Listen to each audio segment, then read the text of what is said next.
ಇನ್ನು ಗುತ್ತಿಗೆಯಲ್ಲಿ ಅಲ್ಪಸಂಖ್ಯಾತರಿಗೆ ಮೀಸಲಾತಿ ಕೊಡುವ ಬಗ್ಗೆ ಬಿಜೆಪಿ ನಾಯಕರು ಕೆಂಡಾಮಂಡಲರಾಗಿದ್ದಾರೆ. ಆರ್ ಅಶೋಕ್ ಕಾಂಗ್ರೆಸ್ ಪಾರ್ಟಿ ನಿಮ್ಮ ಅಪ್ಪನ ಮನೆ ಆಸ್ತಿನ ಅಂತ ಗರಂ ಆಗಿದ್ದಾರೆ. ಇನ್ನು ಪರಿಷತ್ ವಿಪಕ್ಷ ನಾಯಕ ಛಲವಾದಿ ನಾರಾಯಣಸ್ವಾಮಿ ಮಾತನಾಡಿ ವೋಟ್ ಬ್ಯಾಂಕ್ ರಾಜಕೀಯಕ್ಕಾಗಿ ಸರ್ಕಾರ ಹೊರಟಿದೆ ಅಂದಿದ್ದಾರೆ. ಎಲ್ಲದರಲ್ಲೂ ಮುಸ್ಲಿಮರಿಗೆ ಹಣ ಕೊಡ್ತಿದ್ದಾರೆ. ಕರ್ನಾಟಕ ಪಾಕಿಸ್ತಾನದ ಒಂದು ಭಾಗದಂತಾಗಿದೆ ಅಂತ ಯತ್ನಾಳ್ ಕೂಡ ಬೆಂಕಿ ಉಗುಳಿದ್ದಾರೆ. ಸಿದ್ದರಾಮಯ್ಯ ಮೊದಲಿಂದಾನು ಕೂಡ ಟಿಪ್ಪು ಜಯಂತಿ ಮಾಡಿದ್ರು, ಶಾದಿ ಭಾಗ್ಯ ಮಾಡಿದ್ರು, ಮೊನ್ನೆ ಅವರಿಗೆ ಮುಲ್ಲಾಗಳಿಗೆ 10,000 ಕೊಡ್ತೀನಿ ಅಂತ ಹೇಳಿದ್ರು. ಏನು ಇವರು ಕಾಂಗ್ರೆಸ್ ಪಾರ್ಟಿ ಅವ್ರ ಅಪ್ಪನ ಮನೆ ಆಸ್ತಿ ಅಂತ ತಿಳ್ಕೊಂಬಿಟ್ಟಿದೆ. ಇದು ಟ್ಯಾಕ್ಸ್ ಪೇಯರ್ಸ್ ಹಣ, ಇದು ಕರ್ನಾಟಕ ರಾಜ್ಯದ ಟ್ಯಾಕ್ಸ್ ಪೇಯರ್ಸ್ ಹಣ. ಇಲ್ಲಿ ಲೂಟಿ ಹೊಡ್ಕೊಂಡು ಹೋಗ್ತಾರೆ ಇವರೆಲ್ಲ ಬಂದು.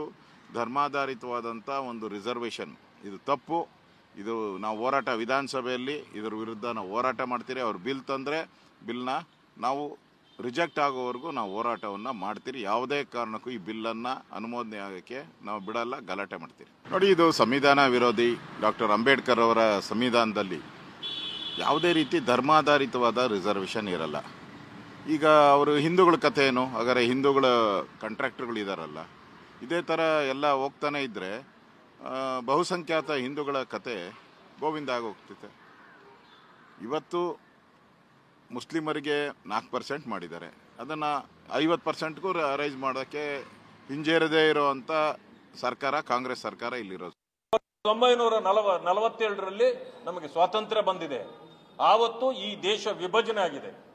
ಈಗ 2047ಕ್ಕೆ 100 ವರ್ಷ ತುಂಬಿದಾಗ ನಾವು ಭಾರತವನ್ನ ಇಸ್ಲಾಂ ರಾಷ್ಟ್ರವನ್ನಾಗಿ ಮಾಡ್ತೇವೆ. ಯಾರು ಹೇಳ್ತಾ ಇರೋದು ಇದು?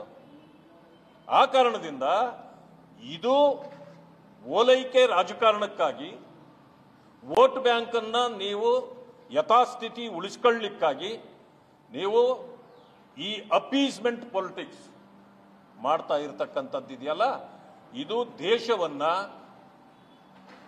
ಒಂದು ಕೆಡಿಸ್ತಕ್ಕಂಥ ಕೆಲಸ. ನಮ್ಮ ಗೃಹ ಮಂತ್ರಿಗಳಂತೂ ಏನೂ ಮಾಡ್ತಾ ಇಲ್ಲ, ಏನೇನು ಜೀರೋ. ಇಲ್ಲ ಸುಮ್ಮ ಬೇಟು ರಾಜೀನಾಮೆನೂ ಕೊಡ್ತಾ ಇಲ್ಲ. ಯಾಕಂದರೆ ಮುಖ್ಯಮಂತ್ರಿ ವಿನಂತಿ ಮಾಡ್ಕೊಂಡು ಬೇರೆ ಇಲಾಖೆನೂ ತಗೋತಾ ಇಲ್ಲ. ಈ ರೀತಿ ಕಾನೂನು ಸುವ್ಯವಸ್ಥೆ ಸಂಪೂರ್ಣ ಹದಗೆಟ್ಟಿದೆ. ಇದೊಂದು ಹೆಚ್ಚು ಕಡಿಮೆ ಒಂದು ಪಾಕಿಸ್ತಾನದ ಒಂದು ಭಾಗ ಆಗ್ಲಿಕ್ಕತ್ತದ ಕರ್ನಾಟಕ. ನೀವು ಇವತ್ತು ನೋಡ್ರಿ, ಡಿಗ್ರಿ ಕಾಲೇಜ್ ಸರ್ಕಾರಿ ಕಾಲೇಜುಗಳಿಗೆ ಪ್ರಿನ್ಸಿಪಾಲ್ರಿಲ್ಲ, ಅವರಿಗೆ ಬಿಲ್ಡಿಂಗ್ ಇಲ್ಲ, ಏನೂ ಇಲ್ಲ. ಮದ್ರಸಾಗಳಿಗೆ ರೊಕ್ಕ ಕೊಡ್ತೀನಿ, 100 ಕೋಟಿ ರೂಪಾಯಿ ಉರ್ದು ಶಾಲೆ ಅಭಿವೃದ್ಧಿ ಕೊಡ್ತೀನಿ. ಮದ್ರಸಾದಾಗ ಏನು ಕಲಿಸ್ತಾರೆ? ದೇಶದ್ರೋಹಿ ವಿಚಾರಗಳೇ ಇರ್ತಾವೆ. ಅಲ್ಲಿ ಪಾಕಿಸ್ತಾನ ಪರವಾಗಿನೇ ಮಾತಾಡ್ತಾರೆ. ಇಸ್ಲಾಂ ಅಂದ್ರೆ ಇಡೀ ಜಗತ್ತಿನ ಎಲ್ಲ ಅನ್ಯ ಧರ್ಮೀಯರನ್ನ ನಾಶ ಮಾಡಬೇಕು, ಲವ್ ಜಿಹಾದ್ ಮಾಡಬೇಕು, ಇದೇ ಕಲಿಸುವಂಥದ್ದಕ್ಕೆ ಸಿದ್ದರಾಮಯ್ಯ ಸರ್ಕಾರ ಹಣ ಕೊಡ್ತಿರೋದ್ರಿಂದ ಅವ್ರಿಗೇನಾಗ್ಬಿಟ್ಟಿದೆ, ಒಂದು ರೀತಿ ದೊಡ್ಡ ಶಕ್ತಿ ಬಂದಿದೆ ಈ ಸರ್ಕಾರ. ಇದಕ್ಕೆ ಸಿದ್ದರಾಮಯ್ಯ ನಾಳೆ ವಿಧಾನಸಭೆ ಪ್ರಾರಂಭ ಆದ ನಾಳೆ ಆಗ್ತದೆ. ಈಗ ಹೋಗ್ತಾ ಇದ್ದೀವಿ ನಾವು ಪ್ರಸ್ತಾಪ ಮಾಡ್ತೀವಿ, ಹೋರಾಟ ಮಾಡ್ತೀವಿ.